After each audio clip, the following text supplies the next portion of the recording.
When the Republic P-47 Thunderbolt first appeared in the skies over occupied Europe in early 1943, it was met with a mixture of confusion and derision by the veteran pilots of the Luftwaffe. Accustomed to the sleek, needle-nosed profiles of the Messerschmitt Bf 109 and the elegant lines of the Supermarine Spitfire, the German pilots saw the P-47 as a grotesque anomaly. It was massive, nearly twice the weight of its contemporaries, with a thick barrel-shaped fuselage and a wingspan that made it look more like a medium bomber than a dedicated fighter.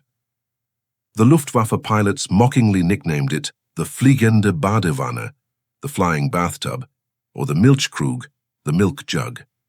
To the elite aces of the Reich, who prioritized agility and horizontal maneuverability, the P-47 seemed like a clumsy, oversized target, a slow, fat American experiment that would be easy prey for the nimble Focke-Wulf 190s. This initial German arrogance was rooted in a fundamental misunderstanding of American industrial philosophy and the shifting nature of aerial warfare. While Europe had focused on knife-fight dogfighting at medium altitudes, the American engineers at Republic Aviation, led by Alexander Kartveli, were designing a high-altitude escort that could survive the brutal thin-air environment of the stratosphere. The Jug was not built to dance, it was built to dominate. Its massive size was a necessity to house the most complex turbo-supercharging system ever fitted to a single-engine fighter, a system that allowed it to maintain its power and speed far above the altitude where German engines began to gasp for breath. The German pilots, laughing from their cramped cockpits, did not yet realize that they weren't looking at a clumsy bird, but at a flying armored vault. The P-47 was the physical embodiment of over-engineering. Every aspect of its design was built for durability and firepower. While a Spitfire or a Mustang felt like a precision-tuned violin, the Thunderbolt felt like a locomotive with wings. It featured a sprawling cockpit that was so spacious compared to the Bf 109 that American pilots joked they could walk around inside it. But beneath that fat skin lay a structure of incredible strength. The wing spars were massive, the skin was heavy-gauge duralumin, and the pilot was protected by an unprecedented amount of armor plating and bullet-resistant glass. The Americans weren't interested in making a plane that could simply outturn the enemy. They wanted a plane that could fly through a hail of lead and still bring its pilot home. The shock of the first encounters between the P-47 and the Luftwaffe was a turning point in the air war. German pilots, confident in their superior agility, would attempt to draw the Jug into a turning fight, only to find that the American pilots refused to play by the old rules. The P-47 pilots utilized boom and zoom tactics, staying high and using their massive weight to dive at speeds that no German aircraft could match. When the German aces tried to retaliate, they discovered a terrifying truth. Their 20mm cannons, which would shatter a Spitfire or a Mustang in a single burst, seemed to bounce off the Thunderbolt. The joke of the flying bathtub evaporated in a cloud of smoke and fire as the Luftwaffe realized they were facing a machine that fundamentally refused to die. By the end of its first few months in combat, the P-47 had completely rewritten the psychological manual of the European theater. The derision of the German pilots had turned into a deep, lingering respect, and in many cases fear. They began to realize that the Jug was the harbinger of a new type of war, one defined by industrial might and technological resilience. The American pilots, once self-conscious about their plane's bulky appearance, now wore the Jug nickname with pride. They knew they were sitting in the most survivable seat in the sky. This was the beginning of the end for the Luftwaffe's qualitative edge, as the massive P-47 began to exert its heavy-handed will over the skies of the Reich, proving that in the brutal arena of total war, being big was often the ultimate advantage. The secret to the P-47's legendary survivability lay in a fundamental engineering choice that separated it from almost every other elite fighter of the era: the choice of the radial engine over the liquid-cooled inline engine. Fighters like the P-51 Mustang, the Supermarine Spitfire, and the German Messerschmitt Bf 109 were powered by sleek, liquid-cooled engines like the Merlin or the Daimler-Benz. While these engines allowed for a slim, aerodynamic nose, they possessed a catastrophic vulnerability: the radiator. A single rifle-caliber bullet through the cooling system would cause the engine to overheat and seize within minutes, forcing the pilot to bail out or crash. The P-47, however, was built around the Pratt & Whitney R2800 Double Wasp, a massive 18-cylinder air-cooled radial engine. With no liquid cooling system to leak, the Jug was immune to the one-bullet kill that haunted every other fighter pilot in the European theater. The R2800 was more than just an engine. It was a 2,000-horsepower brute that thrived on punishment. Because it was air-cooled, the engine utilized a massive surface area of cooling fins to dissipate heat directly into the slipstream. In combat, this meant that a P-47 could take a direct hit from a 20mm cannon shell, lose an entire cylinder, and still keep turning the propeller. There are documented cases of Thunderbolts returning to base with large sections of their engine missing, oil spraying across the canopy, and pistons shattered, yet the radial engine continued to hammer away. To a German pilot, who was used to seeing smoke and immediate failure after a successful burst on an Allied plane, the sight of a P-47 continuing to fly after taking a lethal hit was psychologically devastating. It felt like trying to kill a ghost with a hammer.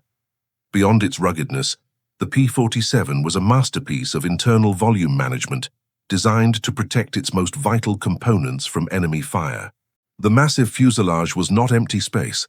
It was packed with the complex plumbing of the turbo supercharger system, which was located in the rear of the aircraft to balance the weight of the massive engine. This meant that the Jug had a secondary layer of protection, a thick gut of steel piping and ductwork that an enemy shell would have to penetrate before it could reach the pilot or the fuel tanks. The aircraft was essentially a flying armored corridor. This internal depth, combined with the radial engine, made the P-47 the closest thing to a flying tank ever deployed by the United States Army Air Forces. The industrial philosophy behind the P-47's engine also reflected the American approach to total war, reliability over refinement.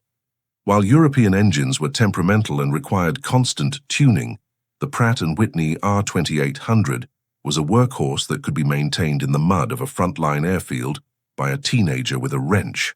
This high uptime meant that the P-47 was always in the sky, wearing down the Luftwaffe through sheer persistence. The engine also featured a water injection system, the emergency war power, which allowed the pilot to squeeze an extra 300 to 400 horsepower out of the radial for short bursts. This allowed the fat P-47 to accelerate out of danger or close the gap on a fleeing Focke-Wulf with a sudden violent surge of power that often caught the Germans completely by surprise. Ultimately, the radial engine gave the P-47 a degree of tactical freedom that no other pilot possessed. A Mustang pilot had to be cautious, knowing that a lucky shot from a ground-based machine gun could end his mission. A P-47 pilot, however, could dive into the thickest anti-aircraft fire, confident that his big Jug could absorb the lead and keep on trucking. This technical resilience is what transformed the P-47 from a high-altitude escort into the most feared ground attack aircraft of the war later on. The Luftwaffe discovered that you couldn't just shoot at a P-47, you had to dismantle it piece by piece in mid-air, a task that proved to be nearly impossible for even the most skilled German aces. The radial revolution had created a machine that defied the traditional laws of aerial mortality. On June 26, 1943, the legend of the P-47's invincibility was etched into history through the harrowing experience of Captain Robert S. Johnson. During a mission over occupied France, Johnson's flight was ambushed by a swarm of Focke-Wulf 190s. In the initial chaos, his Thunderbolt was raked from wingtip to wingtip by 20mm cannon fire. A shell exploded inside his cockpit, shattering his hydraulic lines and dousing him in scalding fluid. His canopy was jammed shut, his radio was dead, and his engine was sputtering as oil coated his windshield. To any other pilot in any other aircraft, this would have been the end, a fiery death in a spinning coffin. But as Johnson struggled to maintain control, he realized that despite the catastrophic damage, the Jug was still flying. The massive Pratt & Whitney engine was still churning, and the heavy duralumin skin of the fuselage was holding the shattered airframe together against the violent forces of the slipstream. What followed was a display of mechanical resilience that bordered on the supernatural. As Johnson limped his shredded aircraft toward the English Channel, he was intercepted by one of the Luftwaffe's most feared aces, Egon Meyer. Seeing the crippled, smoking P-47, Meyer moved in for what he assumed would be an easy kill. He sat on Johnson's tail and unleashed a devastating barrage of machine gun and cannon fire. Johnson, trapped in his cockpit and unable to bail out, huddled behind his armor plate as he felt the shells thudding into the back of his seat and tearing through his wings. Meyer made pass after pass, emptying his entire ammunition load into the American fighter. He expected the P-47 to explode or disintegrate at any second, but the Jug simply absorbed the lead like a giant sponge, refusing to fall out of the sky. The psychological climax of this engagement is one of the most famous moments in the annals of war. After Meyer had exhausted every single bullet in his arsenal, he flew his FW-190 up alongside Johnson's battered P-47. The German ace looked over at the American pilot, seeing the shredded tail, the missing chunks of the wings, and the fuselage that looked like a piece of Swiss cheese. Meyer shook his head in pure disbelief, realizing that he had hit this plane with enough firepower to bring down 3 bombers, yet it remained airborne. In a final gesture of respect for the machine and the man flying it, the German ace rocked his wings, the international signal of a salute, and peeled away toward France. Meyer had given up. He had realized that you could not kill the Jug with conventional ammunition. Johnson eventually managed to cross the Channel and performed a miraculous landing at an English base. When he climbed out of the aircraft, the ground crews stood in stunned silence. They counted over 200 holes in the airframe, not including the damage from the 20mm explosive shells. The hydraulic system was gone, the rudder was partially shredded, and the engine had been hit multiple times. Yet the P-47 had brought him home. This single event became a viral sensation among the Allied air forces, serving as the ultimate proof that the P-47 was the most survivable seat in the sky. For Robert S. Johnson, the Jug wasn't just an airplane. It was a life insurance policy written in steel and rivets, a machine that had survived a point-blank execution attempt by a German ace. The story of Robert S. Johnson's survival sent a shockwave through the Luftwaffe. Egon Meyer's report on the engagement confirmed the German pilot's worst fears. The Americans had built a fighter that ignored the standard laws of damage. This realization destroyed the confidence of many German interceptors, who began to feel that their weapons were inadequate against the heavy American fighters.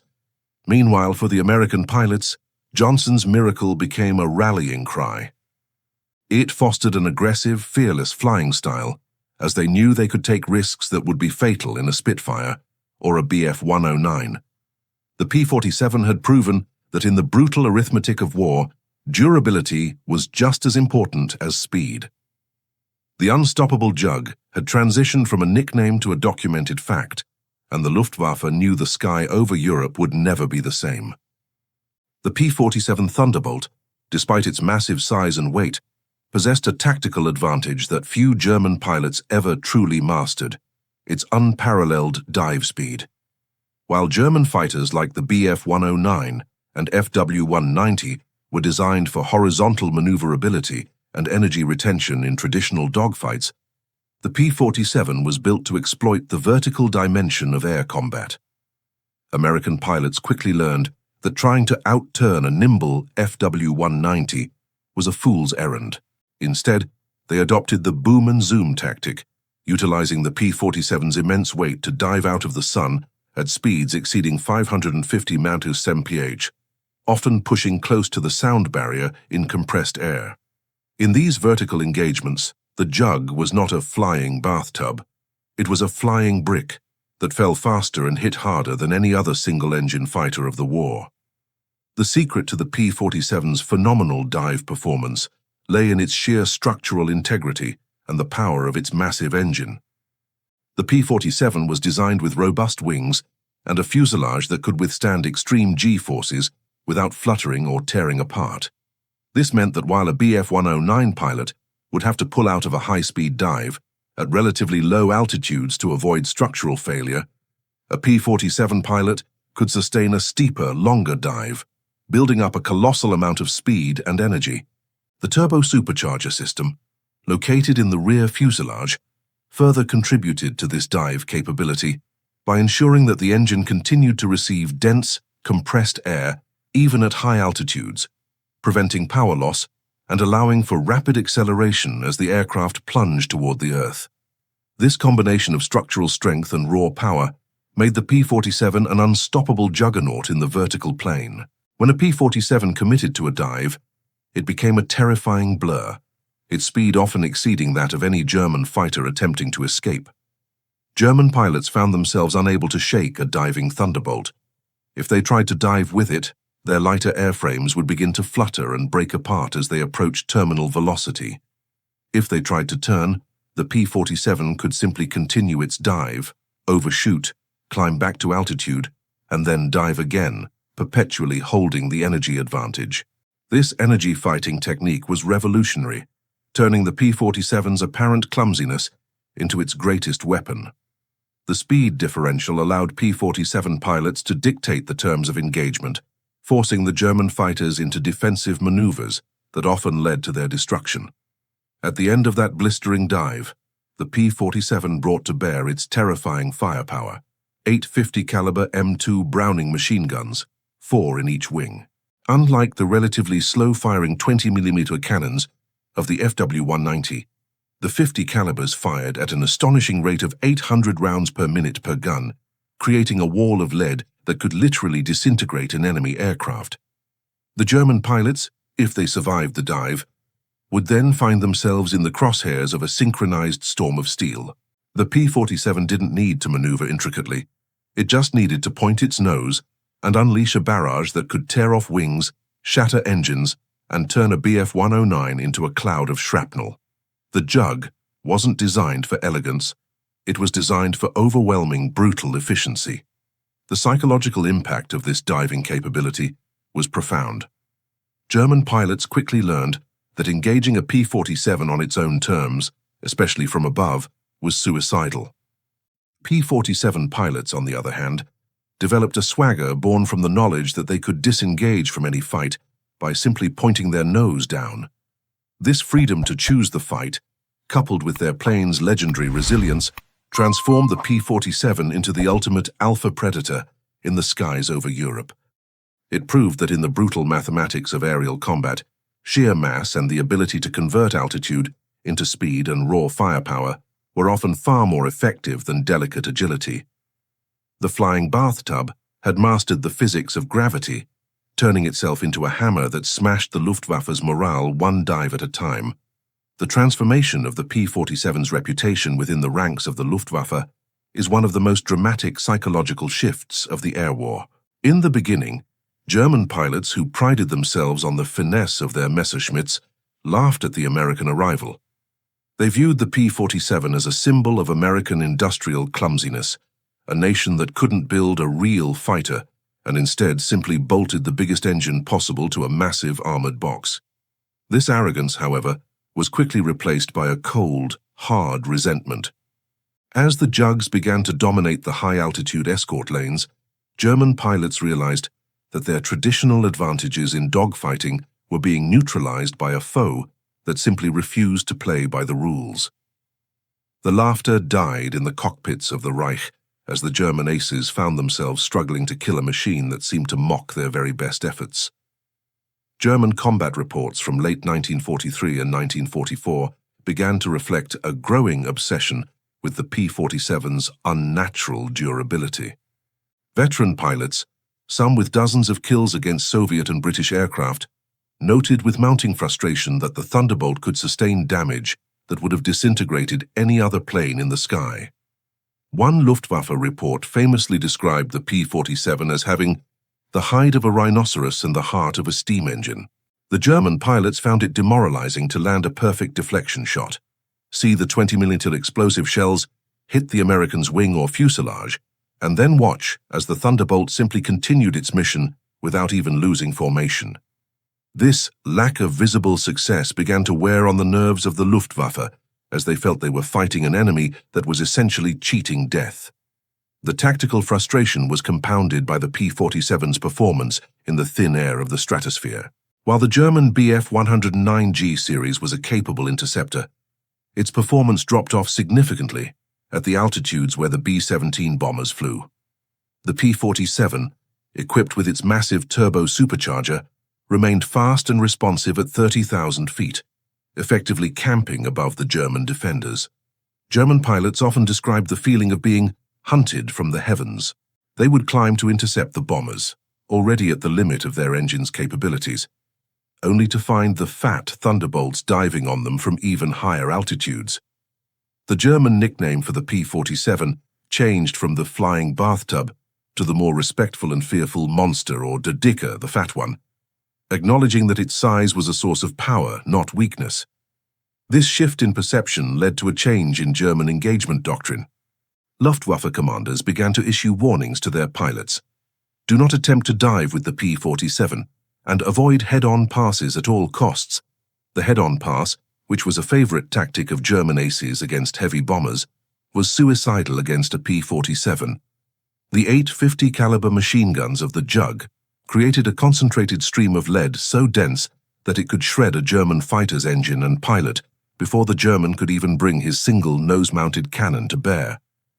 The German pilots began to feel a sense of technological claustrophobia, realizing that every avenue of attack they traditionally used was being systematically closed off by the American behemoth.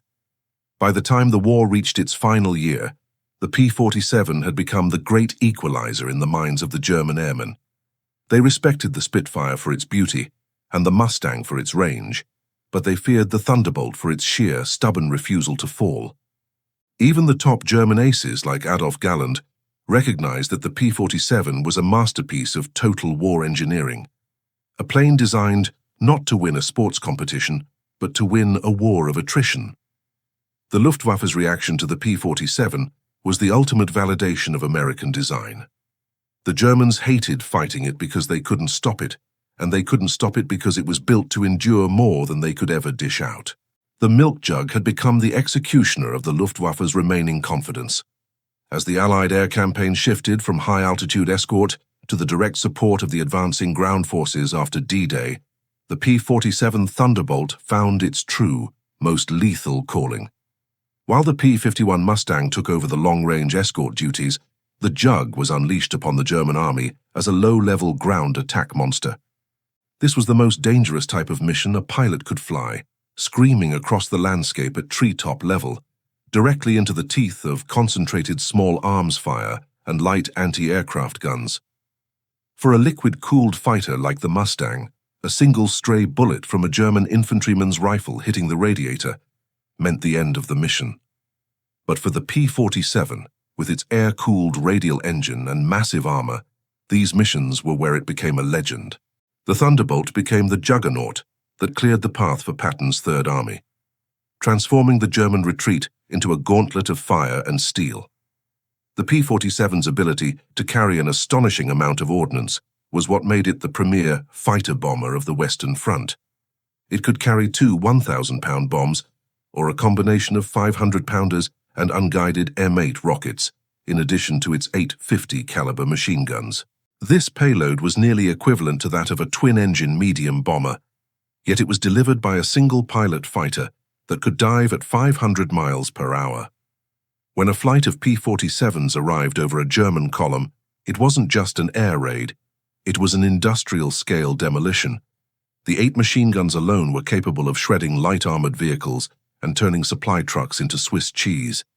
The German soldiers on the ground learned to fear the Jug more than any other Allied aircraft, giving it the terrifying nickname of the Iron Monster because of its ability to strike and then fly through a wall of flak as if it were nothing but rain. The technical resilience of the R-2800 engine was the only reason these low-level missions were even possible. Ground fire was the greatest killer of Allied pilots in 1944 and 1945, but the P-47's radial engine acted as a massive shield.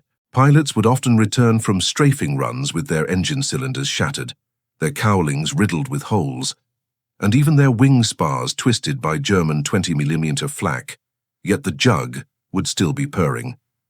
This durability allowed P-47 pilots to be much more aggressive than their peers. They would dive deeper and stay over the target longer, knowing that their flying tank could absorb the punishment that would have sent any other plane spiraling into the dirt. This aggression was a force multiplier, as it meant that German defenders could never truly find safety from the air, even in the most heavily defended sectors. The psychological impact on the German ground forces was absolute. The sound of a P-47's massive engine, a deep low-frequency roar that shook the very ground, became synonymous with impending doom. German veterans often recalled that they could distinguish the sound of a Jug from any other plane, and the moment they heard it, they abandoned their vehicles and dove for the nearest ditch. The P-47 systematically dismantled the German logistics system, hunting down locomotives, barges, and horse-drawn convoys, with a relentless mechanical efficiency. By late 1944, the German military was paralyzed. They could only move at night or in the worst weather, because they knew that the moment the sun came out, the unstoppable Jugs would be back to finish the job. By the time the Allies reached the Rhine, the P-47 had accounted for more destroyed enemy ground targets than any other Allied aircraft. It had destroyed thousands of tanks, tens of thousands of trucks, and hundreds of locomotives, effectively decapitating the German army's ability to fight a mobile war. The P-47 had evolved from a high-altitude, clumsy experiment into the most versatile and rugged weapon in the American infantry.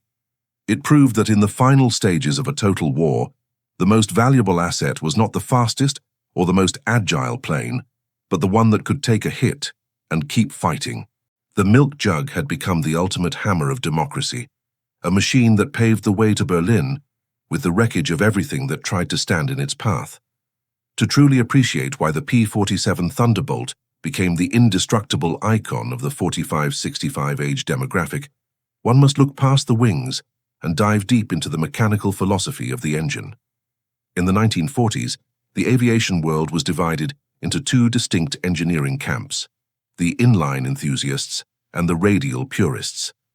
Inline engines, like the Rolls-Royce Merlin in the P-51 Mustang, were the Ferraris of the sky, sophisticated, slim, and incredibly aerodynamic. However, they were fragile systems. A liquid-cooled engine relies on a complex network of pumps, hoses, and a massive radiator filled with coolant. If a single piece of shrapnel, even a tiny fragment, punctures the radiator, the pressurized coolant sprays out, the engine temperature skyrockets, and the pistons weld themselves to the cylinder walls in less than 3 minutes. For a pilot over enemy territory, a liquid-cooled engine was a high-performance liability that turned into a glider at the first sign of a leak. The P-47's Pratt & Whitney R2800 Double Wasp was the antithesis of this fragility. It was the heavy-duty diesel of the skies. As a radial engine, it was entirely air-cooled, meaning the atmosphere itself was the coolant. The engine consisted of 2 rows of 9 massive cylinders arranged in a circle, with deep cooling fins machined directly into the steel. There were no radiators to leak, no water pumps to fail, and no coolant lines to burst. This simplicity meant that the engine could suffer damage that was mathematically fatal for a Mustang or a Spitfire. A P-47 could have an entire cylinder head blown off by a 20mm cannon, and because the remaining 17 cylinders were independent, the engine would continue to fire. It would vibrate violently, it would lose power, and it would spit fire and oil, but it would not seize. It gave the pilot that most precious commodity in war: time to get home. Beyond the cooling system, the P-47 featured a revolutionary stomach that made it a marvel of internal engineering. The massive fuselage was actually designed around a complex turbo-supercharger system that occupied the rear third of the aircraft. Most people assume the fatness of the Jug was just for the engine, but the truth is much more impressive. High-speed exhaust gases were piped from the front of the plane, all the way to a turbine in the tail, which then compressed thin air and sent it back to the front via a massive intercooler. This loop allowed the P-47 to maintain 2,000 horsepower all the way up to 30,000 feet. This internal layout meant that an enemy firing from behind wasn't just hitting the pilot, they were hitting feet upon feet of steel, ducting, and heavy machinery that acted as secondary armor. The P-47 was essentially a flying mechanical shield, where the engine and the supercharger protected the man in the middle. The R2800 engine also pioneered the use of water alcohol injection, a feature that any mechanical enthusiast can appreciate as the ultimate nitro boost of the era.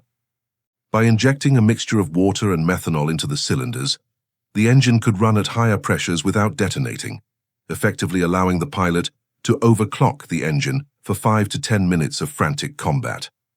This gave the heavy Thunderbolt a sudden burst of acceleration that defied its massive weight, allowing it to jump a Focke-Wulf or outclimb a Messerschmitt in a desperate moment.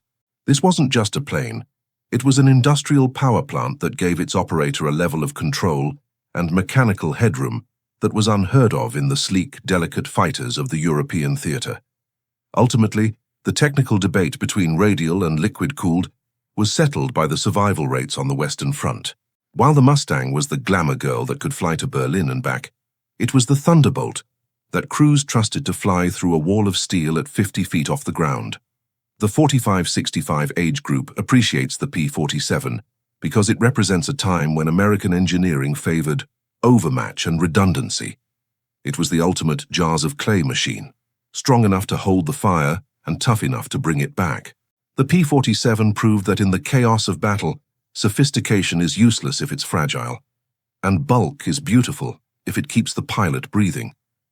The Radial Engine was the heart of a hero, and the P-47 was the vault that carried that heart into the furnace of war and back again. As the smoke cleared over the ruins of the Third Reich in May 1945, the P-47 Thunderbolt stood as the most successful and prolific American fighter in the European theater. It had flown more than 500,000 sorties, destroyed over 7,000 enemy aircraft in the air and on the ground, and dropped more than 132,000 tons of bombs. But the true measure of its success was not found in the wreckage it left behind, but in the men it brought back.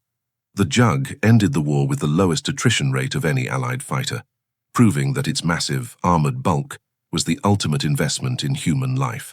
The plane that had been mocked as a flying bathtub had become the gold standard for ruggedness, and as it taxied through the mud of liberated airfields, it was clear that the P-47 had fundamentally changed the blueprint for the future of close air support and tactical dominance. The legacy of the P-47 did not die with the arrival of the jet age. Rather, it evolved into a philosophy of hardened lethality that would define the American approach to ground attack for decades to come. The lessons learned by P-47 pilots, that a radial engine, heavy armor, and massive firepower were essential for surviving the death zone of low-level combat, were directly inherited by the designers of the A-1 Sky Raider and, eventually, the legendary A-10 Thunderbolt II.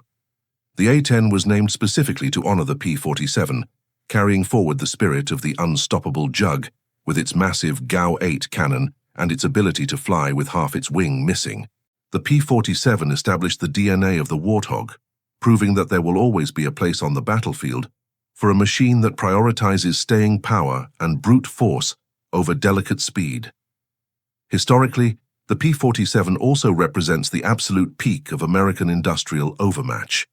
In just a few short years, Republic Aviation produced over 15,000 Thunderbolts, a feat of mass production that simply overwhelmed the handcrafted precision of the German Luftwaffe.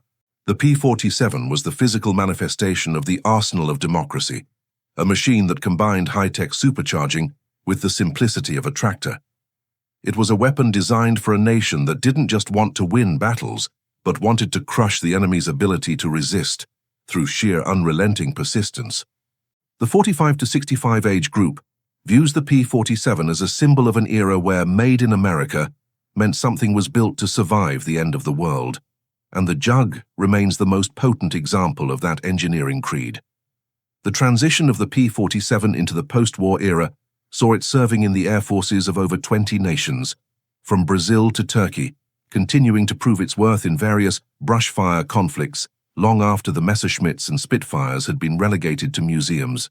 Its versatility as both a high-altitude interceptor and a low-level brawler made it the Swiss Army knife of the transition period between propellers and jets.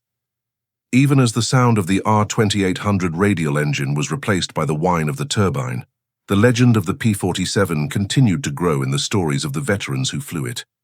They spoke of the Jug not as a machine, but as a faithful friend, a protector that had absorbed the fire of 1,000 guns and still carried them over the finish line of history.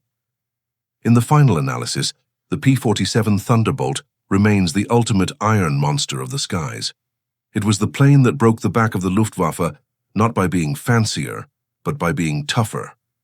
It turned the German pilot's mockery into a silent, haunting respect, and it turned the tide of the ground war by making every German road and rail line a death trap. As we look back at the shimmering barrel-shaped silhouette of the Jug flying through a wall of flak, we are reminded that in the brutal arena of total war, true beauty is found in the ability to endure. The P-47 was the unstoppable force that met the immovable object of the Reich and simply plowed right through it, leaving behind a legacy of resilience that will never be forgotten as long as men look to the sky and remember the unstoppable Jug.